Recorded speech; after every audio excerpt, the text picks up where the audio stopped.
एक समय की बात है। भगवान गौतम बुद्ध एक गांव में धर्म सभा को संबोधित कर रहे थे। लोग अपनी अलग अलग परेशानियों को लेकर उनके पास जाते और उनका हल लेकर खुशी खुशी वहां से लौट जाते। उसी गांव के सड़क के किनारे एक गरीब व्यक्ति बैठा रहता था और वो भगवान बुद्ध के उपदेश शिविर में आने जाने वाले लोगों को बड़े ही ध्यान से देखता। उसे बड़ा आश्चर्य होता कि लोग अंदर तो दुखी चेहरे लेकर जाते हैं, लेकिन जब वापस आते हैं तो बड़े खुश और प्रसन्न दिखाई देते हैं।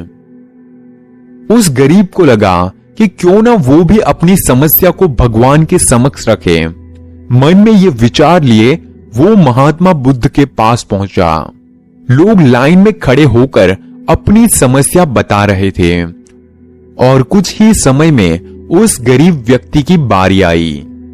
जब उसकी बारी आई तो उसने सबसे पहले महात्मा बुद्ध को प्रणाम किया और फिर कहा, भगवान, इस गांव में लगभग सभी लोग खुश हैं और समृद्ध हैं, फिर मैं ही क्यों गरीब हूं?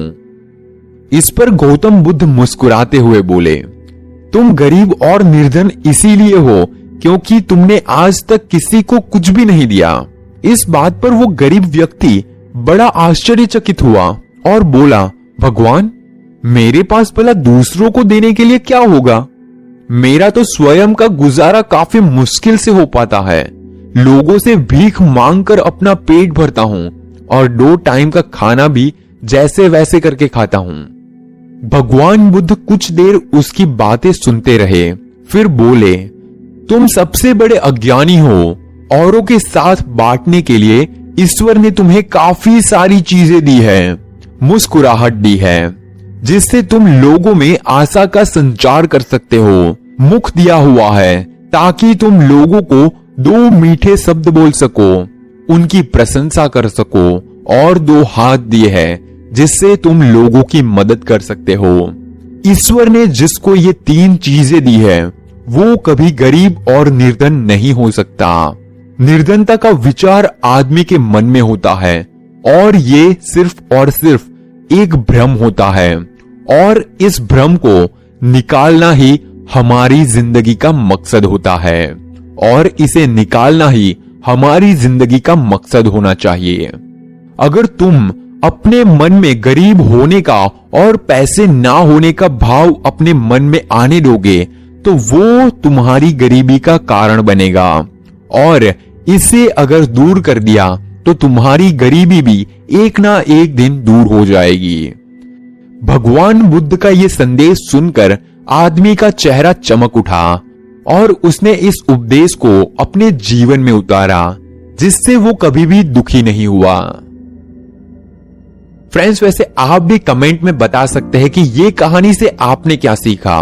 वैसे मैं सिर्फ आपको एक ही बात बताना चाहूंगा कि हमारी जिंदगी में काफी सारी ऐसी चीजें हैं जिससे हम गरीब नहीं है। किसी बेवकूफ ने ही ये बात फैला कर रखी है कि पैसे से ही इंसान अमीर होता है। जी नहीं, पैसे वाले इंसान भी इतने अमीर नहीं है। अगर वो किसी इंसान के चेहरे पर मुस्कुराहट नहीं ला सकता, अगर वो किसी इंसान की मदद नहीं कर सकता, तो वो सबसे ज्यादा गरीब इंसान वही है। आपके पास 2 हाथ है जिससे आप लोगों की हेल्प कर सकते हो, आपके पास 2 पैर है जिससे आप चल सकते हो, आपके पास एक प्यारी सी मुस्कान है जिससे आप लोगों को हंसा सकते हो, और आपके पास बोलने के लिए मुंह है जिससे आप लोगों की तारीफ कर सकते हो। तो सबसे ज्यादा अमीर आप हुए। अगर आपने अपना बिहेव चेंज कर लिया तो मैं गारंटी दे सकता हूं कि आप भी अपनी जिंदगी में एक ना एक दिन इतने सक्सेस होंगे, इतने पैसे होंगे, और वो हर सारी चीजें होंगी जिससे आप और लोगों की हेल्प कर पाए, और आपकी जिंदगी में जितनी भी खुशी आपको चाहिए वो सारी खुशी आपको मिल जाएगी, क्योंकि आप गरीब नहीं है, आप सबसे अमीर इंसान है, इस पूरी दुनिया का सबसे अमीर इंसान, और वो है आप। सो दैट्स इट दोस्तों, आई होप कि आपको ये कहानी पसंद आई होगी, और ऐसी ही कहानी सुनने के लिए निकोलॉजी को सब्सक्राइब जरूर कर लीजिए।